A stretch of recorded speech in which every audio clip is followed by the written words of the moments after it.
I guess tarot and Kabbalah is one of my primary studies. I've been studying it since, oh, probably 2005 or six, maybe. I think I first really started coming across it, yeah, around 2005 or six, and started going, huh, what's this? And my teacher taught me a little bit of it back when I was learning tarot in the early 90s, but I didn't get it at the time, and it didn't really, it was like, whatever, I don't know what you're talking about.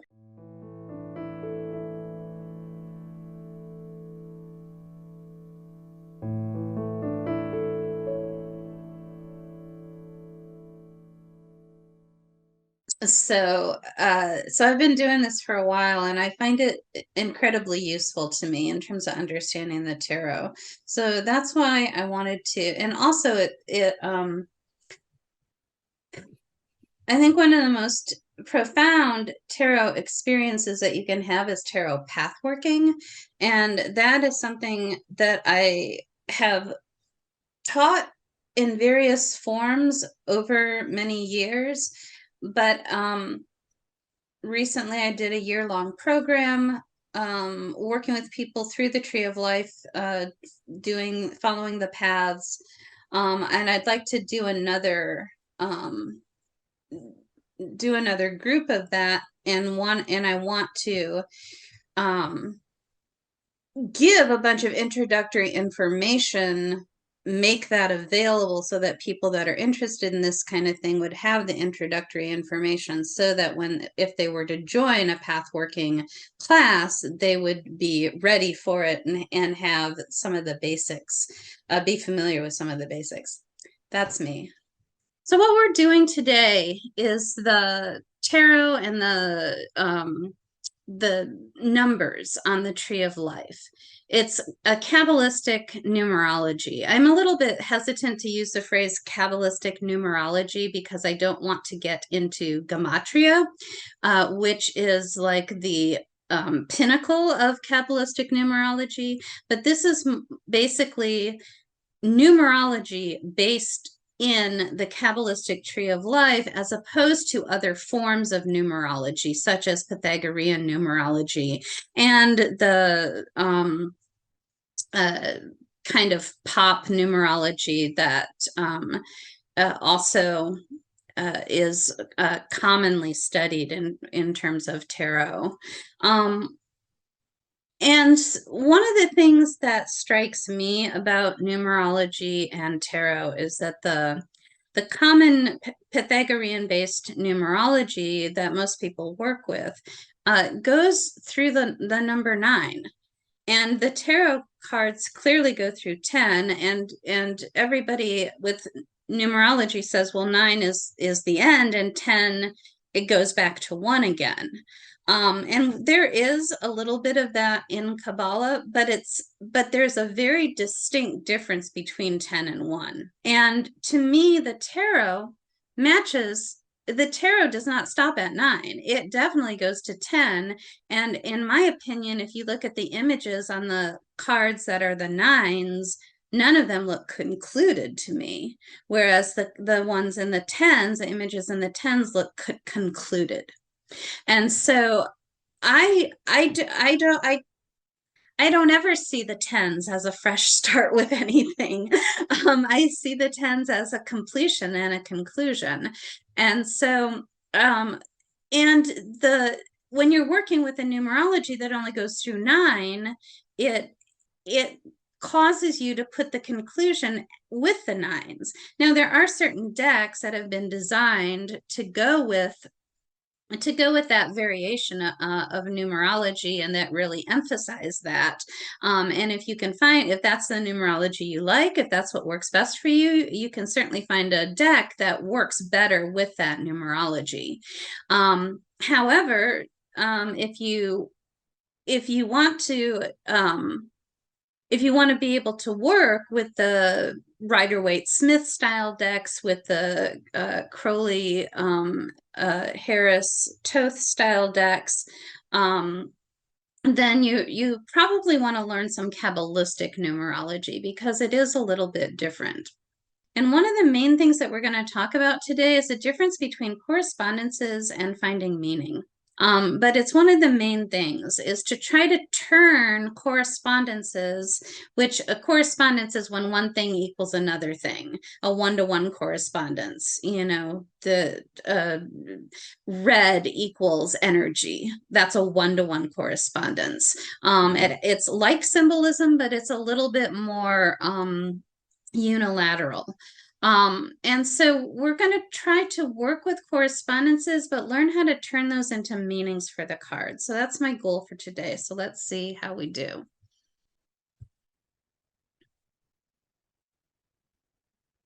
So here we have Tarot and the Ten Sephiroth, numerology on the Tree of Life. And I'm Joy Vernon, and this is for the Greater Seattle Tarot Meetup. Okay, agenda. These are the things we're going to talk about. How pips get their meaning from image, suit, and number. The Kabbalistic creation story and the tarot. The idea of the suits being the 4 worlds and the numbers being the 10 Sephiroth. Then we'll look at the arrangements of the 10 Sephiroth. I think this helps a lot with understanding how the numbers function or how the pip cards function. And then we'll do some practices to put this information to work. So the pips or numbered cards get their meaning from the images, suits, and numbers. So images, of course, are easy. You just look at what the person's doing in the card, and that will give you quite a lot to work with right there. But how do we understand suits and numbers? So in order to understand that, we're going to explore it from a Kabbalistic perspective. And we're going to start with a Kabbalistic creation story. So in the beginning, the divine filled all of time and space. And we call in Kabbalah, one of the terms for the divine has many names, but one of the terms we use for it is the limitless. And so the limitless wanted to create something, but there was no room for anything else. So the constriction. In order to make room for creation, the limitless had to pull back their infinitude. And so if you can imagine that something is filling up all of infinity, in order to create something, they have to constrict. And how that's generally visualized is that the center of this infinitude pulls back and creates an opening. And we kind of see this with this time lapse of the North Star. There's some images that show a little bit more of a gap at the center because the North Star itself is not precisely centered, and so it leaves kind of a gap in the center. And that's kind of the energy that we're going for. It's a astronomical metaphor for what we're talking about in the Kabbalistic creation story. So this constriction is called the tzimtzum, and this is a word that's transliterated from Hebrew. The first letter here can be transliterated as either TS or TZ. So TSIM or TZIM, TSUM or TZUM, tzimtzum, and it means constriction. The ray of light. So into the emptiness, the limitless extended a ray of light. The 4 worlds emanated from this ray of light. And emanate means something comes from nothing. And so again, in all creation stories, we always want to know, assuming there was nothing at one point, where did something come from? If there was something the whole time, did it start somewhere? It can't have come from it. It's confusing. And then you go, I don't know. That's why we make up stories, because they help us understand these things that are like, I don't know how that works. So emanate means to come when something comes from nothing. And so that's the part of a lot of creation stories, is how the nothingness extends into somethingness. And that's what we have here. We have the limitless of the divine, and that this limitless extends this ray of light, and from this emanate the 4 worlds. And so here is the first extension. I called it an emanation here, but I probably should have just said extension in this case. The ray of light is like a line coming down from the limitless beyond, and it extends this ray of light into the emptiness that it created when it constricted itself. So the ray of light is like the full deck. And if I had a better memory, Lon Milo Duquette has a really cool way of looking at the deck. There's a deck when it's in order, and then a deck when it's shuffled. And he distinguishes between them in a really interesting way, but unfortunately I can't remember. So I just wrote, the ray of light is the full deck in perfect order. And you can ponder that and try to decide if that means in the right order, like ace through 10, page through king, etc., or if it means once it's been shuffled and is ready to answer your question, if that's the perfect order. So then from the ray of light emanate the four worlds, and we can see that here with these four circles that overlap. So that is the second emanation. And so the four worlds match the tetragrammaton. The tetragrammaton is tetra is four, gramma is like letters or something like that. Tetragrammaton is the four-letter name of God. And it's shown here on the right-hand side, Yud, He, Vav, He. And that's the name that in the Bible is translated Jehovah or Yahweh. But it's also generally, it's just phrased the Lord. And that's when they put Lord in all capital letters.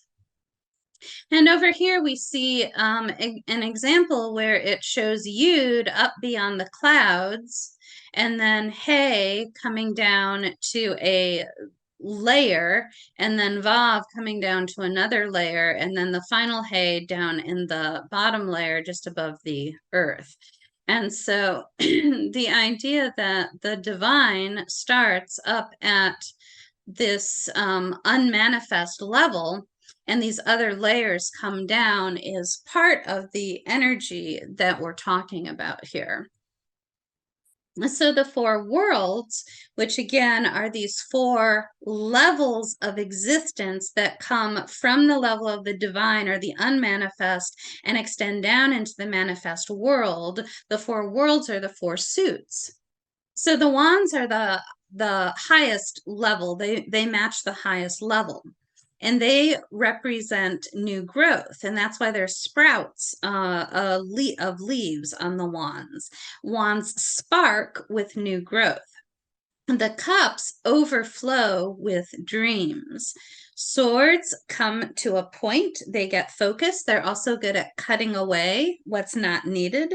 And then the pentacles reward the finish. So you can see we have this idea of starting, overflowing with possibility, focusing in, cutting away what's not necessary, and then arriving at a sense of completion. So then from the four worlds, we have the 10 Sephiroth, so the 10 Sephiroth emanate from the four worlds. And you can see it here. The top circle here is supposed to be open. I drew this many, many, many years ago and forgot to leave it open at the top. And so where the circles, the big circles, intersect with each other and with the line, we see that there's really clear intersections. And so there's one here at the center of the top big circle, and where the second big circle starts, and those intersect there with the line. And so we draw a circle there. And then over here, these two circles overlap. And so we circle that part. And then here, these overlap, we circle that. There's a really obvious overlap right here. In the Sefer Yetzirah, which is one of the basic Kabbalistic texts, it says that the sephirot number 10 and not 9, 10 and not 11. So it tells us very distinctly that there is not an 11th sephira, but obviously there is an overlap here. So people call this a quasi sephira. And so it gets a little dotted line usually, and its name is da'at, which does not mean dot, like a dotted line. It's just kind of a funny way of saying it, and it might be a good mnemonic. Da'at means knowledge. And like I said, it's often shown either grayed out or, like I said, with a dotted line. But I didn't include it because we're not going to talk about it. But you can see why people talk about it, because it's really obvious that there's one that goes there. Then we come down here. So there's 3. We don't count this. This comes down to 4, another overlap, 5, here's one at 6, overlap, overlap, overlap, overlap. And so we get 10 sephirot. So the 10 sephirot correspond to the minor arcana. And so the ones, the first sephira corresponds to all the tarot wands. Now I just put the Ace of Wands there, but it corresponds to all the aces. And the number 2 corresponds to the tarot twos. The third one for the 3s, the 4th one gets the 4s, the 5th one is the 5s, 6s, 7s, 8s, 9s, and the 10s. Now, as soon as we identify these circles, I mean, we had just one line, and then we had the 4 big circles, then the 10 little circles. All of a sudden, we notice that they arrange themselves. Here, they arrange themselves into 3 really obvious pillars. There's a central pillar with 1, 6, 9, and 10. There is a pillar on the right with 2, 4, and 7, and one on the left with 3, 5, and 8. The pillars take their names from these top 3 sephirot, and also from the 4th, 5th, and 6th sephirot. Those energies and symbols define the pillars. And so this one is the pillar of force because number 2 represents force, and it's also called the pillar of mercy because number 4 is titled mercy. And then on the left-hand side, it's the pillar of form because number 3 is symbolic of form, and it's called severity because severity is the title of number 5. Meanwhile, the center pillar is mildness or equilibrium, or just the middle pillar, which has to do with the fact that it's balanced and in the center, and also primarily from the 6th sephira, which is beauty or harmony. And then from the 10 sephirot, we get the 22 paths by drawing connecting lines. And yes, it's true, not all the lines connect. And that's just the way it is. And some examples take away these 2 paths and place them up here. But then you don't have any connections from here down and from here down. It's just 2 different philosophies around it. We're not going to go into the paths today. That is the topic of other classes. One of the things I definitely want to spend time with is looking at the 4 worlds on the tree. And it is very useful for understanding, again, how those numbers, how they work. And so there are different ways, however, of assigning the 4 worlds to the tree. So this is version 1. That absolute, the first world is just 1 sephira, Keter. Bria, the second world, which is so this is the wands, the suit of wands. Bria is the suit of cups, and you can see the little fire icon for wands and the water icon for cups. So Bria, the second world, is Hokmah and Bina 2 and 3. Yetzirah is air, it's swords, it gets all 6 of these. And then at the very end, earth or pentacles is just Malkut. Version 2 puts for Absolute, the highest world, which was wands, it puts the 3. Bria, the second world, which was the suit of cups, it puts that at 4, 5, and 6. Yetzirah, air, is 7, 8, and 9. And then Asiya, earth, is just the single one again, Malkut.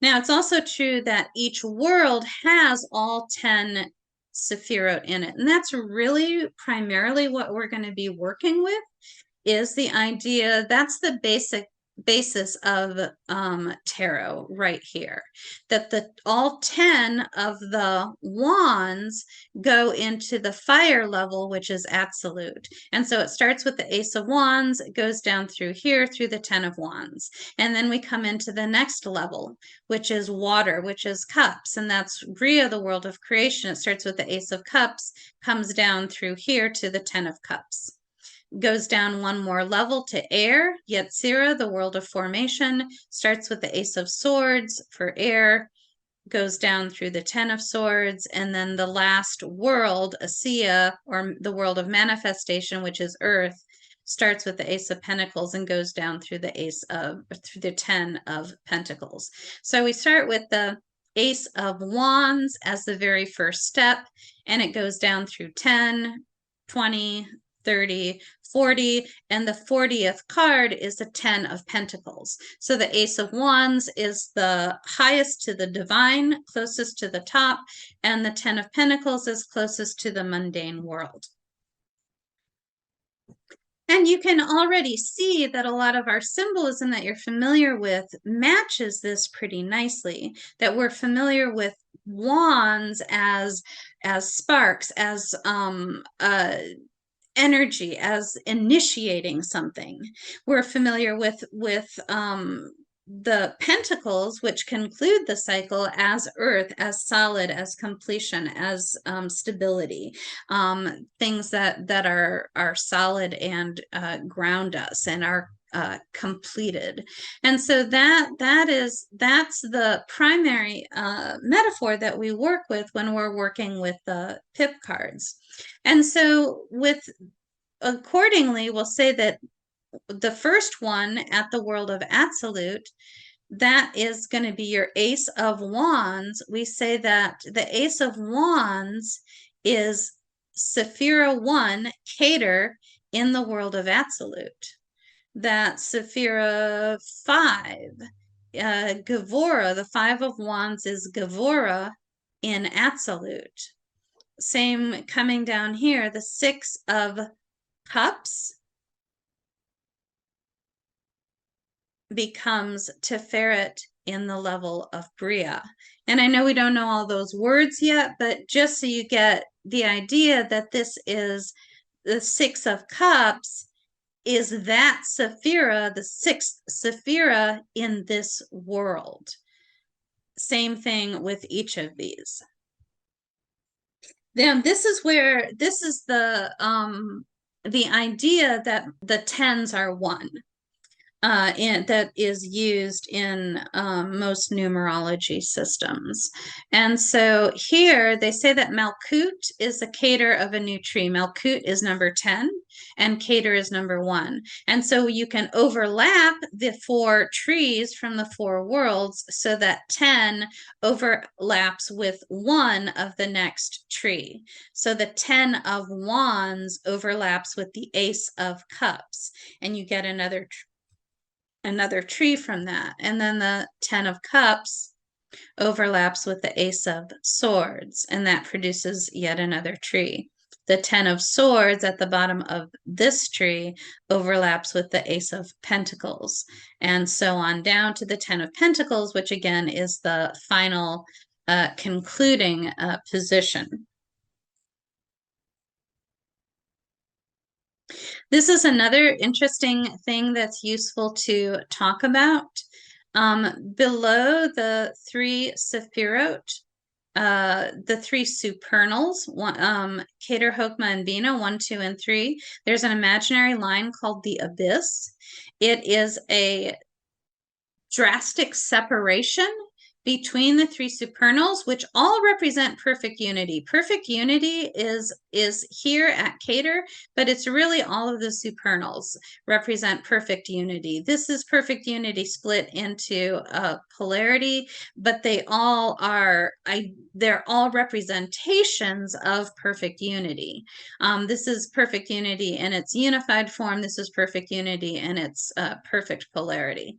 Now, down at the bottom, we have infinite diversity. So we go from perfect unity down to infinite diversity. The abyss separates unity from the lower 7 sephirot, which represent the three supernals at the top represent the divine, and the 7 sephirot below the abyss represent the world that we can perceive. And then there is a veil in between here and here, and this separates again the lower 4 from these middle 3.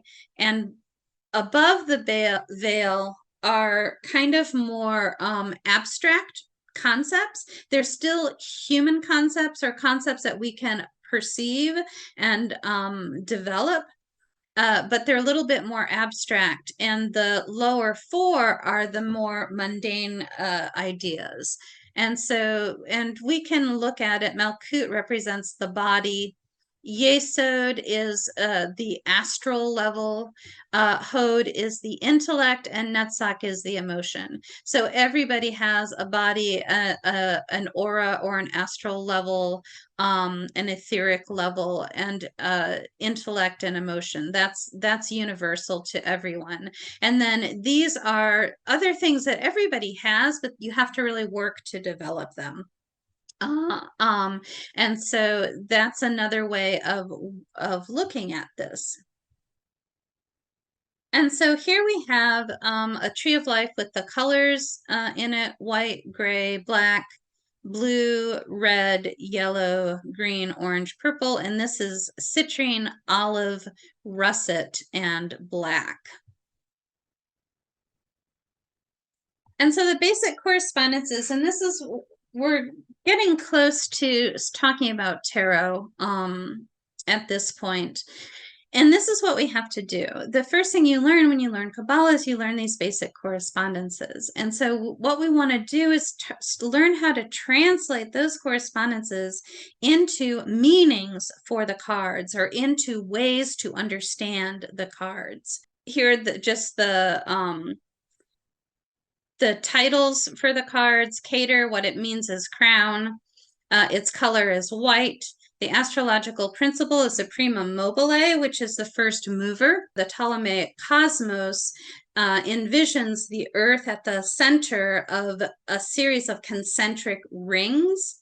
And then from the earth extend the 4 elements. And then from the elements extend into the sphere of the moon, and then the sphere of Mercury, and these go in order of speed. So the moon is the fastest, then Mercury, then Venus, then the sun, then Mars, Jupiter, and Saturn. And that's what we get here. We get the earth and the 4 elements down at the bottom here.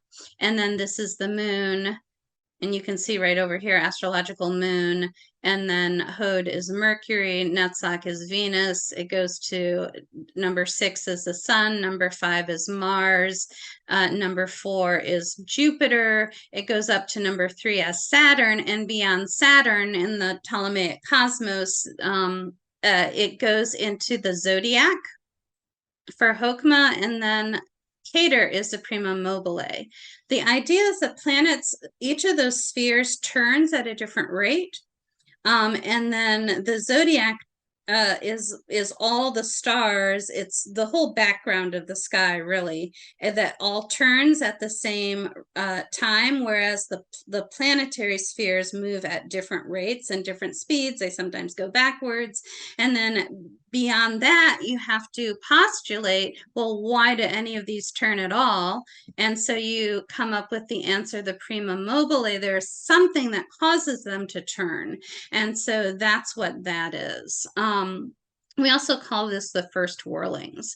So starting at the bottom, Malkut means kingdom. Those are its colors. Its astrological is the four elements. The faculty is the guf, which means the body. And then in the body, it's the feet. Yesod means foundation. Its color is purple. Astrological is the moon. Faculty is nefesh, which means the soul at rest. Again, we trying to think of the astral level is maybe a good way of looking at that. And then the genitals is in the body. And then so on through each of these. This is the intellect, it's Mercury. This is Venus, it's emotion, imagination here, and the sun. This is the will.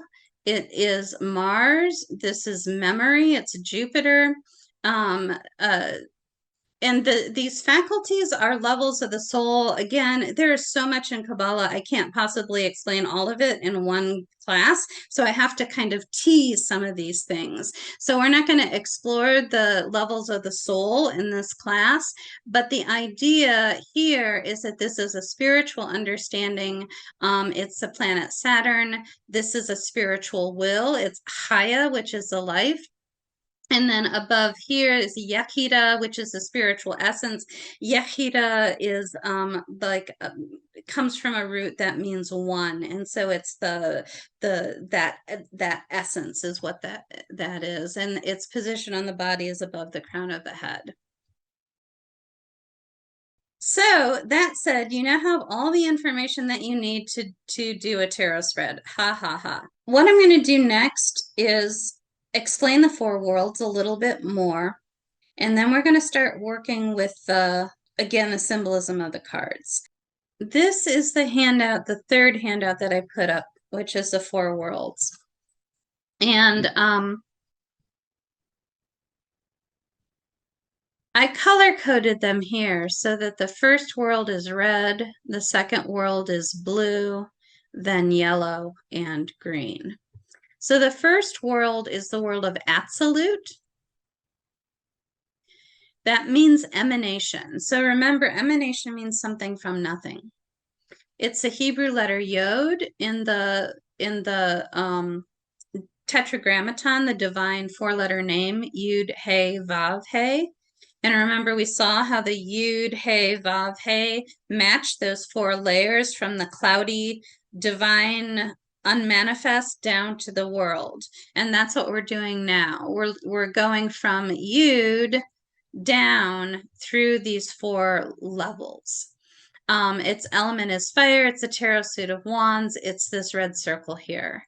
I call this spark because it is the something from nothing. It's when you suddenly have an idea or you suddenly are motivated to do something.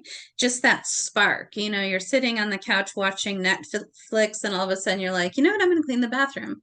And you just get up and do it. I wish that happened to me more often, but that's what the absolute is. It's just like that sudden energy, that sudden motivation, that sudden, oh, let's do this. That's what that energy is like. So then we go down to the second world, which is Bria. It's a world of creation. It's the second Hebrew letter, He. The element is water, and it's a tarot suit of cups. And I call this one dream because it's all the possibilities. It's that overflowing cup. It's imagining, oh, I could do this, I could do that, and there's so many different ways of thinking about this. I often use as a little story to tell the story of the four worlds. I use this idea of making a pot, making it like a vase or something. And so I come home one day, and there in my entryway, which I live in an apartment, I don't have an entryway, but in this fantasy that I have this entryway, and there's this entryway table, which I don't have room for a table in my actual apartment, but in this fantasy world, there's an entryway table, you know, and I put my keys there every day, and I'm like, you know what would look great there is a nice vase. And I've never thought this before. I come home every day. That's the first time I thought of it. That's the spark. Oh, vase. That would look so good on this table. And so then I imagine what it's going to look like because I'm a potter and I can make anything that I want. So I'm like, okay, it's going to be really big and have this really great shape. And I'm going to do all these colors and I'm going to have gold leaf and it's going to be so beautiful. And I imagine everything that I want it to be. So then I head out into my pottery studio, which I have in my fantasy, and I start to get my supplies together. Well, I don't really have as much clay as I need, and the gold leaf is empty, and the color glaze that I wanted is out, and I start having to, you know, make decisions. Do I order more clay or do I work with what I have? You know, it's just like I really would like the gold leaf, but it's so expensive and I don't feel like going out and getting more. Maybe I'm just going to skip that part, you know. And so that's the swords level. That's editing. You have to cut away the things that don't work. And so it's like, okay, don't have enough clay, don't have that. Let's streamline this. Let's make it smaller. Let's make it easier to do. I still want to do it. I want to do it now. I'm motivated for it. So I'm going to make some cuts so that I can get it done. And you'll find that even in cases where you do say, okay, my decision-making process has led me to say, I'm going to order the clay. I'm going to head into town and get the this and that and the other thing that I need. I'm going to do whatever. Then that's still a decision-making process, and it creates certain outcomes that I can't make it today. I have to wait. I have to be patient. I have to go through some hassles and things like that. So all of that stuff, all of that really works well in with swords.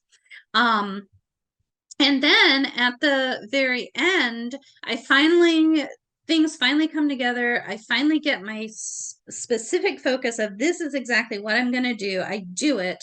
And then boom, I have my final pot. So the focus area is making all of those decisions.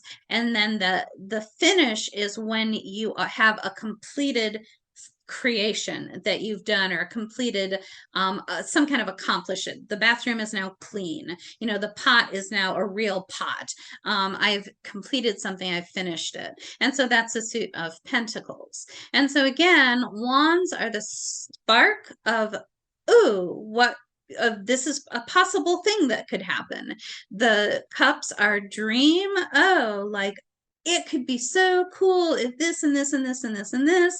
And then swords are, let's get streamlined, let's get focused and know exactly what we're going to do. And then pentacles are the conclusion, the finish. Okay. So that's kind of I think that makes it fast and easy to remember the four worlds instead of absolute, Bria, Yetzira, and Asiya, which are still important words to learn.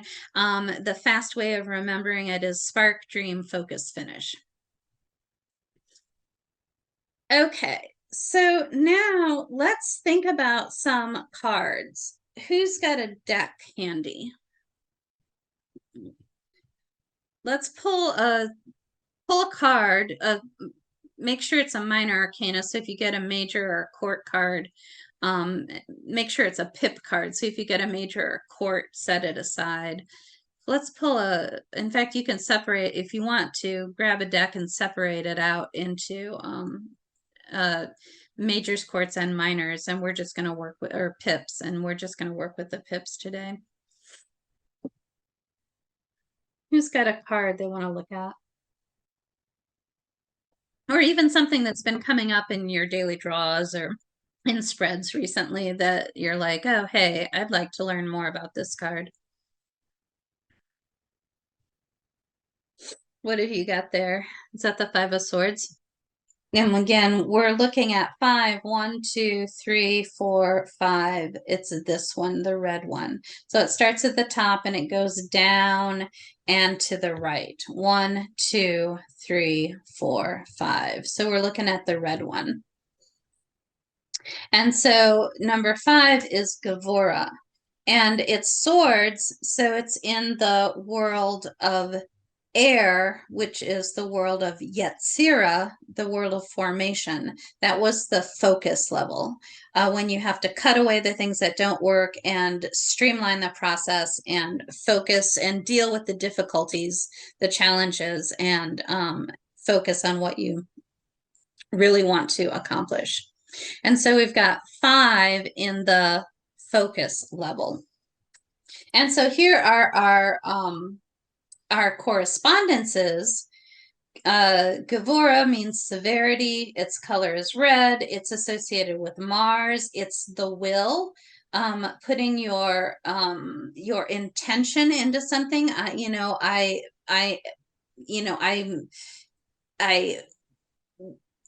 I'm using my efforts and my willpower to create an outcome. It is the right shoulder. And so again, just kind of playing with the severity, the idea, and this is where you can go, this is the first stop. This is the first stop. There's so many more. And I also included in the handouts the sephirot short list, which lists a lot of, which it's still short. That's why I call it the short list, but it's still a lot more correspondences. But this is enough to start with. So severity, it balances against mercy. It usually helps to look at things in pairs when we're talking about Kabbalah. So mercy is being gentle, being compassionate towards something. Severity is being strict and disciplined. And you can see that severity is underneath Saturn. It's associated with Mars. And so those are the energies that now we're starting to be like, okay, this is not an example of being merciful. This is an example of being strict. It's in the level of focus or of cutting away things, making decisions. And so then what do we get? What's a severe, forceful, Mars-like, warrior-like way of coming to a focus? How would you describe that? Anybody can jump in. Well, it's the thing that popped into my mind is cramming for an exam from my college days. Yeah. Yeah, there's a certain amount of stress, a certain amount of willpower that you've got to apply to that. Yeah.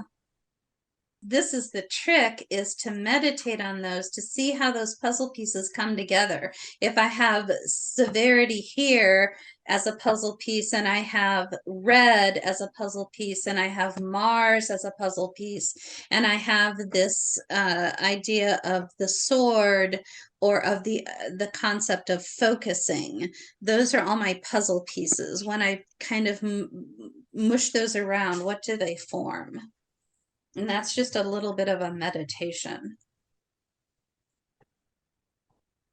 It's got swords and Yetzirah, so it's the very willful space. There's nothing to balance it. It's Mars and it's fire and it's swords, and that's why when the card, the Waite Smith card, is such a beautiful rendition of it, because it's all there. There's no mercy, and like you said, there's no, it's force and form.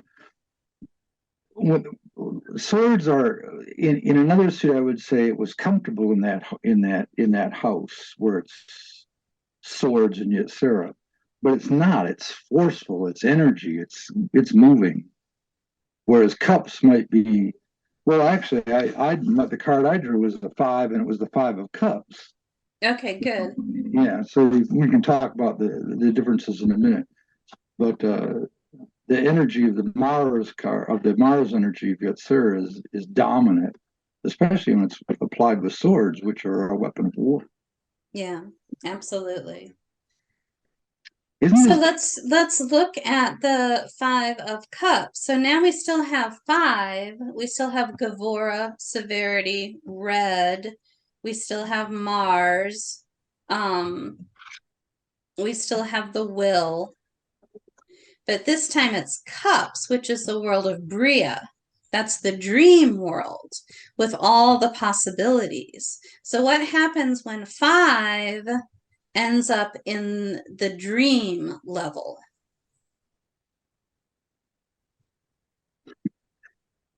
it's not And a this, pretty I will say one other thing that I will say is that we can use, this is important. Let me see if I can phrase it right. These energies can be used to elucidate the image on the card, particularly cards that are assumed to be working with Kabbalah, such as the Rider-Waite-Smith, or more relevantly, the Crowley-Harris Toth deck. But you don't have to look at the image. You can use any deck. You can use a Marseille deck or a Golden Dawn deck, which doesn't have so much, has more symbolism, but not so much illustration in it. And so your answer does not necessarily have to match the image, because the idea of the Kabbalistic energy is going to be an overlay onto the image. And so we can determine that Kabbalistic energy, even if it doesn't at first fit the image. Probably for a lot of you, you're seeing stuff and going, oh yeah, this kind of fits. But even if it doesn't, work out the Kabbalistic association and then overlay it onto the image and see what happens when that gets blended into the mix. But we're just going to work on the Kabbalistic combination for now. So we've got severity, red, Mars, will, and then we have the suit of cups, which is Bria, which is the level of dream. they don't match very well. There's like a conflict with the cup and the force and power of Mars. So there's going to be, whereas with the swords, it was doing its job. It was really going to get out there and do its thing. With the cups, there's going to be some resistance. There's going to be some energy, but it's going to actually be a little bit more tamed, a little more contained. Yeah. Yeah, and the when that Mars energy gets into, now Mars is the triplicity lord of the water signs, and so he does actually do well, better than you would think. I used to always think of water signs as putting Mars's fire out, but often it can just, being in kind of a humid environment can cool him down. Or, well, maybe humid is not the right word. Being in a in a cool environment, water is predominantly cool and secondarily moist. So being in a cooler environment takes the edge off Mars so that he's not so intense. And so that actually can be a benefit to him. He does rule Scorpio. Of course, he is in his fall in Cancer. So, that particular Five of Cups is actually a Scorpio card. You guys don't need to know that. I'm really going to try to play by the rules here and not add in surprise things. But yes, so there's it can cool off. Water can cool off some of his energy. And so what do we get? We've got all this intensity and will and determination, but it's cooled off a little bit. Maybe there's can be some frustration there. Maybe it's he's tried something and it didn't work. He can't, it's not even like he can do it to fail it. It's like he can't even do it. There's blocks in the way. Would that work for that combination? Doubt comes up for me as Yeah. in the world of the dampening of will. Yeah, Doubt. yeah, I like that. Doubt is a dampening of will. And really when we have strong will to do something and it gets cooled off, it's usually doubt that causes it to cool off, right?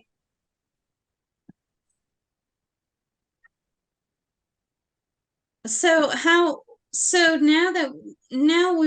we're going back to and just for convenience sake, we'll talk about the Rider-Waite-Smith cards because they're more universally known.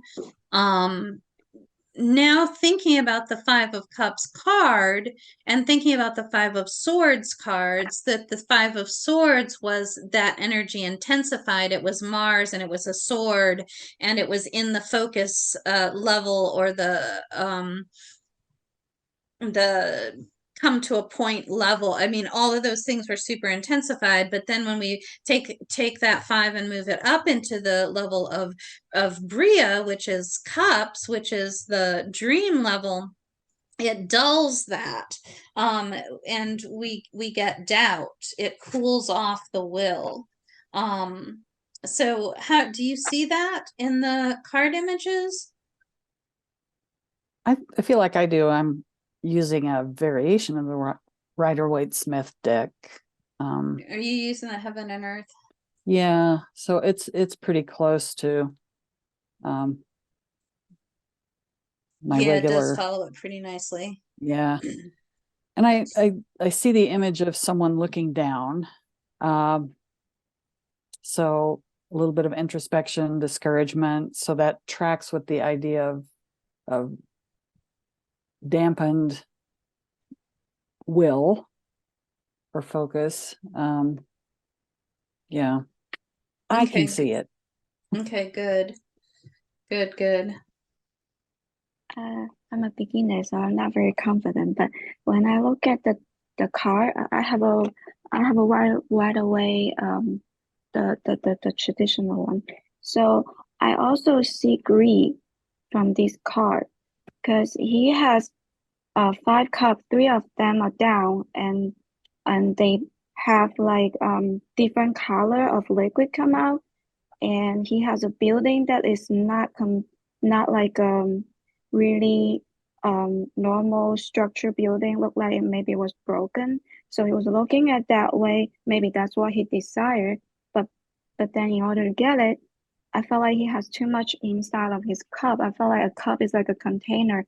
It's kind of like a metaphor for someone's like desire to me, like I want this, I want that, but then it ends up 3 of them are down and I kind of like lost that kind of feeling, and he's looking down. So. And that's good. Desire is a good Mars word. And so with the image showing us spilled cups, we could say that the desire has been spilled. And so that works following our Kabbalistic correspondences. So let's pull a couple more. Who's got something? Well, I got the 3 of Wands. Okay, good. So that would be in the level of emanation. Yep. And, you know, even looking at the cards, it has a softer vibe to it. It's not as strong as the other cards, I feel. Yeah, and the Three of Wands is really about creation, looking in a different direction, doing it differently. So just curious what your thoughts are. So let's take a look at our handout again. And so now we're looking at 3 Bina. Its title is Understanding. Color is black. It's Saturn. It is the spiritual understanding. Neshama is the soul, but all of these words, Chaya and Yechida and Ruach, all are words for the soul. And well, in the right eye, sometimes that actually comes up. I've definitely had people that have like a physical, any kind of uh, injury or health problem of some kind. A lot of times the body things actually become very relevant to them. Sometimes at some levels it seems like, oh, that doesn't feel quite as relevant, but it is. Understanding Black Saturn and the spiritual level of understanding is what we're working with. And so, and then we're in the suit of wands, which is the absolute, it's the world of emanation. It's the spark level where something comes from nothing, spark. So a spark of this more slowed down Bina is black, it's Saturn, it's understanding. Bina has a lot of energy of Bina's form. It gives form to things. And so it can really kind of slow things down, direct them, make sure they're going in the right direction, some things like that. So we get that energy, that Saturn energy in the level of spark. And so what does that say to you when you put those puzzle pieces together? Well, if you bring up Saturn, slowing things down and everything, I mean, the person on the card is very contemplative. He's not rushing anywhere. And, he's firm, he's not moving, but he's definitely looking in a new direction, holding on to the wand with new growth, new ideas coming in. And yeah, that's how I would connect that. Nice, good. What are some other thoughts on that one? Or did anybody else pull a 3 or have a 3 in mind that they're like, I've always wondered about this card, that you want to compare to it? Is this confusing? Is this hard? Do you just not feel like you're ready to talk yet this morning? Do you have a lot of ideas but don't want to share them? Where are you guys at with this? I think we're kind of like the card we're talking about, because it's the Three of Wands, isn't it? Mm-hmm. So, and we're in Bina, or that world of potential. So there's a great potential there in the 3, but it's in there with Saturn, which is like lead. So there's something holding it. It's got all this potential, but it's not moving. Yeah, I totally love exactly how you just described that. How that Saturn energy is slowing down that wands and maybe grinding to a halt with it. Another thing just occurred to me is that it's at 3, right? So what's next for it is to cross that great gap over to 4. So it's looking at this huge, it's a big distance. So and I think that once again, Waite, now that I'm thinking that, Waite did a great job with that card, or actually Smith, I suppose. Yeah. So, so it's just wonderful because that's what's pausing it. I mean, it wants to go. 3 is like ready to go. Yeah. Can't. Yeah. There is lots of clues that Pamela Coleman Smith put into the cards to reference the tree, like he's standing up on a cliff, that's the abyss.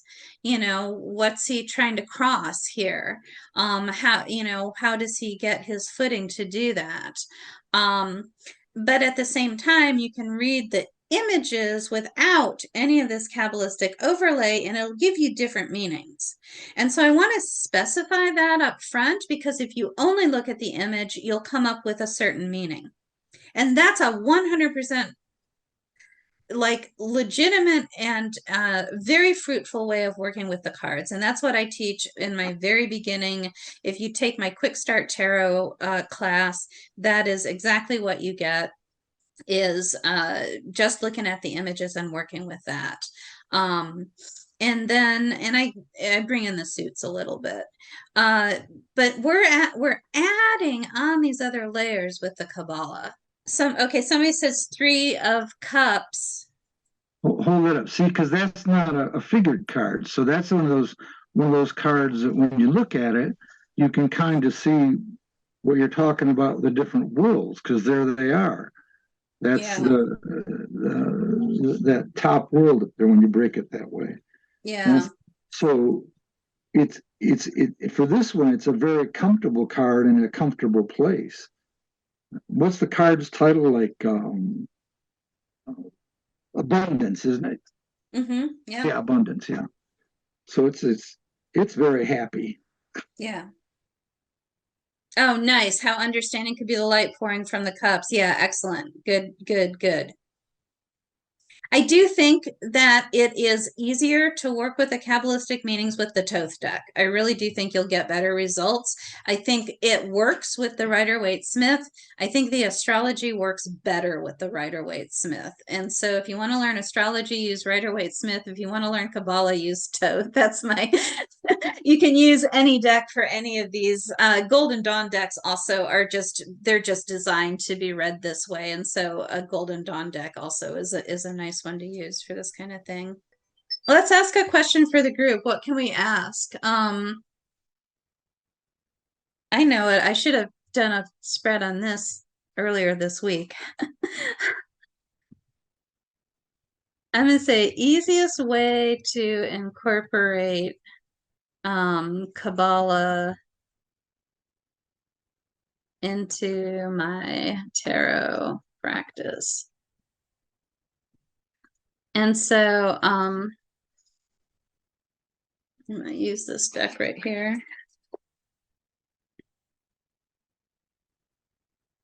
This is the Liberty deck. So we're going to do a 3-card spread. So the question is, what is the easiest way to incorporate Kabbalah into my tarot practice?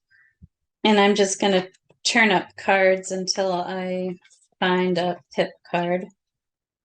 It's really funny, actually. Gosh. So I got the Queen of Wands first, and then I got the Strength card, and now I get the Emperor. And it's just like Queen of Wands is my significator. The Strength card is Leo. The Emperor is Aries, also my significator, my sun sign. And it's just like, yeah, just be like Joy, have it all memorized and just do it. It's like, no, that's not very useful. So then I, of course, like I said, my intention going into the spread was that I would just turn over cards until I came to pip cards. And so then I took away the Queen of Wands and I got the 5 of Coins. It's like, okay. So it's a nice little insight for me. I've got to take away everything I know and pretend that I am not my usual Queen of Wands self and come at this from a different place. And so what we're looking at is the 5 of Coins in the first position, the 9 of Swords in the second, and the Ace of Swords in the third. So we start off that spread with the 5, and we already talked about 5s a little bit. We talked about the 5 of Cups and the 5 of Swords. So now we've got the 5 of Pentacles. And so it's still our same puzzle pieces that we have to put together. We still have severity. It's still 5s are severity. We have 5s are Mars. 5s are the color red. 5s are the will. And so those energies, but now this time those energies are in the world of Asiya, which is the level of earth. It's the finish level. So all of the frustrations down into and the strictness and the conflict and the Mars intensity, whether it's desire or whether it's anger, all of those things now come down into the level of creation, of manifestation, the level of manifestation or the level of finish. What do you get when you put those puzzle pieces together? So I've got a little clue here on the card image. Let's see if I can get the light right. There's those guys down at the bottom that are digging. One has a pickaxe over his head like he's breaking ground, and the other has a shovel. And then over on the other side, there's what looks like a woman and a child and another man digging. So we're using our Mars energy, which is Mars is destruction. That's one of the things between mercy and severity. Mercy is building up and severity is breaking down. Mars can destroy things.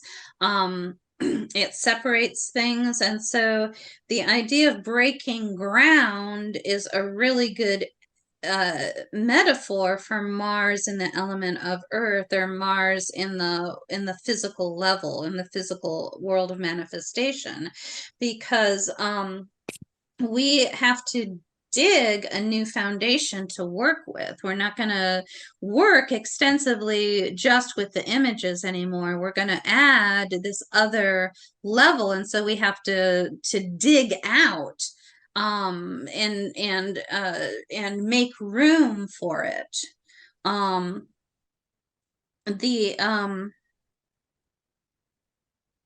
Who's got something to say with this I one? think that's a great example of the creative force of Mars, because Mars is also creative. But Yeah. like Picasso said, to create, when he paints, I have to destroy the whiteness of the paper. Yes. To Yeah. build something, you have to, like you said, you have to, digging a hole is a great example. To make the hole, you have to, destroy the continuity of the earth. Yeah. You have to, you're destroying something, you're disturbing something. Well, and Mars, it's Mars really gets interesting. Oh, sorry, I didn't hear you. Sometimes Mars gets a bad rap, but it is part of the creative process. Yeah, totally agree. Got to break eggs to make an omelet, somebody says. The store's sold out of eggs. Yes, that's been the case here lately. Yeah, in the Sephirot Sirah, which is one of those primary texts for Kabbalah, there's a lot of emphasis is made on the word engraving. And the idea is that God created the universe by engraving. And the idea of engraving is that you have to remove something. You have to, if you take the, the image of a clay tablet, for example, you have to uh,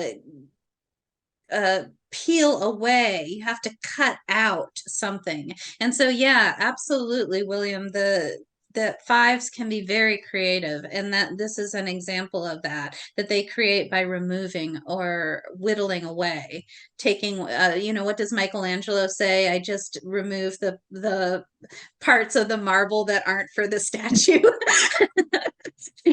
He's a little bit more of, well, he doesn't count, but but that's the idea.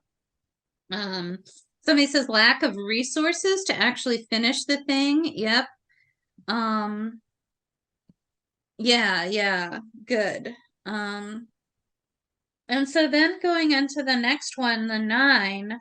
And so for our answer to our question is the easiest way to incorporate Kabbalah into my tarot practice. The first part of the answer is you might have to remove some things. You might have to remove your dependence on the image, for one thing.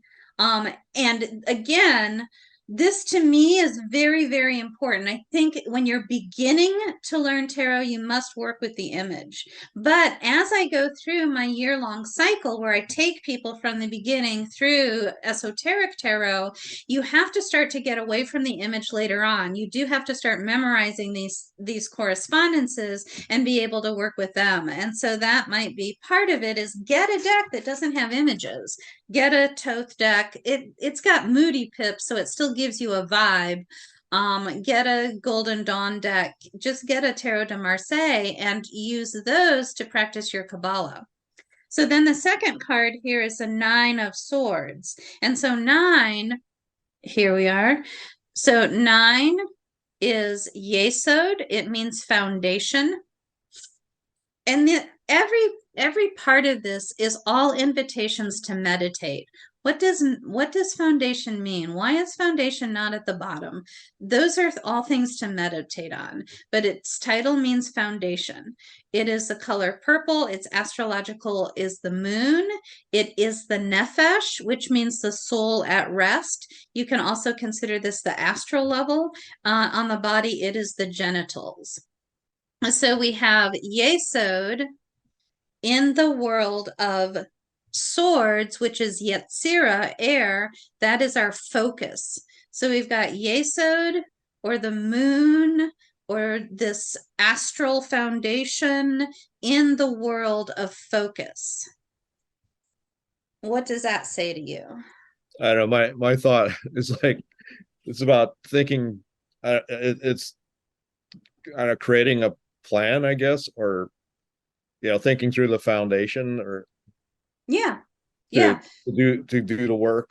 And so yeah, definitely I think a lot of some people do. I think of it as a blueprint. I think of Yetzirah as a blueprint level. Some people put the blueprint level at Bria. So just remember, everybody's got different ways of looking at it. There isn't a right or wrong. But I do think, because everything in a blueprint, everything's measured out. You know all the exact dimensions of everything. That to me, Yetzirah is a level of measuring and cutting. So yeah. So having that blueprint, that like plan, is exactly what we're talking about in the Yetzirah level. The blueprint or the plan is sort of like a manifestation of the thought process that and exactly. And so it could also just, it's strategy, it's all these things that you think through, and then you lay it down on paper, or you create an outline or whatever, so that and so do you want to go back and kind of summarize that again? So we've got, in the blueprint level, we've got the 9, which was the Yesod or foundation. Thinking through the plan or strategy, and actually even writing it down or drawing it. Yeah. Yeah, I that- think it works. It's one of those, like the Five of Swords, the energies work together nicely. And I think the Nine of Swords, the energies are working together pretty well, because nine as foundation and the Yetzirah level of focus, both of those things are coming together well. When we add the moon into it, or the idea of the astral level, to me that includes a little bit of a Changeable, maybe. yeah, something changeable, something that it's an underlying, the underlying structure of things. Just like the blueprint is it's a the astral level to me is like a crystalline form. It's like the crystallization, the things that that cause something to take its shape. yeah. And so the blueprint is the thing that causes the building to take its shape, so to speak. If we extend that into a metaphor. And so Well, this Nine of Swords is, what are the things that cause this to take its shape? And we might answer that again, the moon, the astral level. We might think of even just the idea foundation. We might think of to me, I think of meditation is a good thing that helps cause things to clarity of thought can help cause things to take shape. It's a lot of swords. It is a lot, yeah. Yeah, so it's a lot of swords down there in a place that, like the moon, where we're talking about the transitional moon is always moving.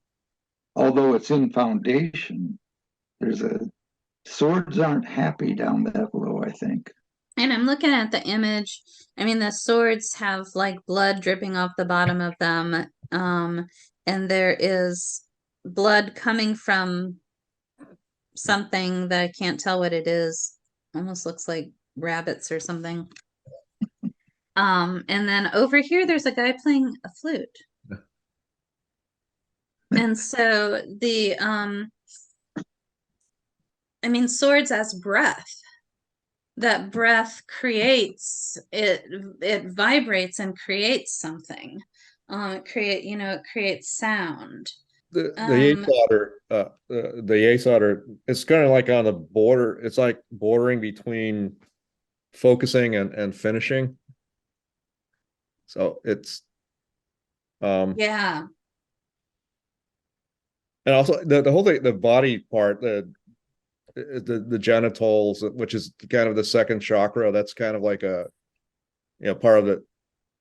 So that's kind of where some of our generative or creative energy comes from. Yeah. That's kind of part of this also. It's getting organized to be creative with this, or thinking as this as incorporating this into tarot is kind of like think of it as a creative process in a way.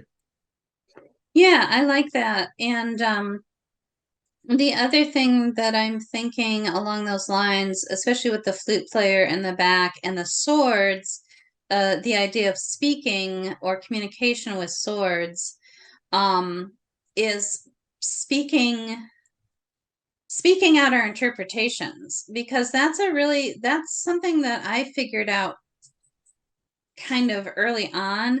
A lot of times when you lay out a spread, you just kind of look at it and meditate on it, but until you write it down, your thoughts can just drift a lot, and writing it down really makes it real. And so if you want to work with your Kabbalistic associations, you can't just write down, oh yeah, I got a 9, that's foundation, that's the moon. it's swords, it's in the world of Yetzirah or focus. You have to then make it, you have to put the puzzle pieces together, but write it down. And so it's like, okay, to me, this moon in the level of focus means something. And when you have to like I can get a vibe on that, but unless I verbalize it, I haven't really learned it. I haven't really brought it all the way down. And like you said, Robert, the nines lead into the 10. So it's needs to come down. It needs to come down. So yeah, maybe writing those things out. The moon in the level of focus is a meditation. The moon in the foundation in the level of formation is maybe it's a memorizing. It's that to me comes out as memorization, because I have to commit all of these things to memory. And somebody wrote that just 10 words to memorize. It's just like, just start with your crown, wisdom, understanding, mercy, severity, beauty. Just memorize those first 10 words. It's just like, just start there so that you have a basic place to go. But I think the memorization process, that's where I'm going with this, and thinking of the image of the 9 of Swords. It's like there's so much stress and anxiety in it. It's like, oh no, how am I ever gonna, like, not just a meaning for each card, but now I have to memorize like a whole handful, or maybe Joy's short list, which is like a huge list of things for every single card. It's not ever going to happen. Yeah, just start somewhere. Just start with the 10 basic meanings for them. And that will help out. And then the last one, I know it's 11:30, so if you guys need to leave, you can. But our final card is the Ace of Swords. And so aces being cater, and swords again being the level of Yetzirah or formation. It's our focus level. Oh, somebody has up here 9 of Swords seeking painstaking clarity. I love it. 9 of Swords seeking painstaking clarity. That's really nice. Pour the concrete foundation of a new memory palace. Wow, that's awesome. Very cool. You guys are getting the hang of this. Nice. Okay, so yeah, so our very final card, we'll do it really quick. Cater in the level of Yetzirah, in the level of focus, single focus. And I think that's what you were saying. That's why you said memorize 1 word per card for the ace. 10 words to memorize. That's an excellent interpretation. Just really keep the focus simple. Keep the focus simple. Cater is the crown. It's in Yetzirah, the level of formation or of focus. And so, yeah, sing a single focus, keeping it simple. Nice. You guys ready to read your cards now using Kabbalah? Okay, cool. We're done, guys. Thank you so much for coming and playing with me. This was definitely where I was trying to figure out how to make it useful to you. Hopefully we succeeded in that. And it sounds like people are feeling inspired to go forward with this. So awesome. Cool. Bye, everybody. Bye bye. Thank you. Uh-huh.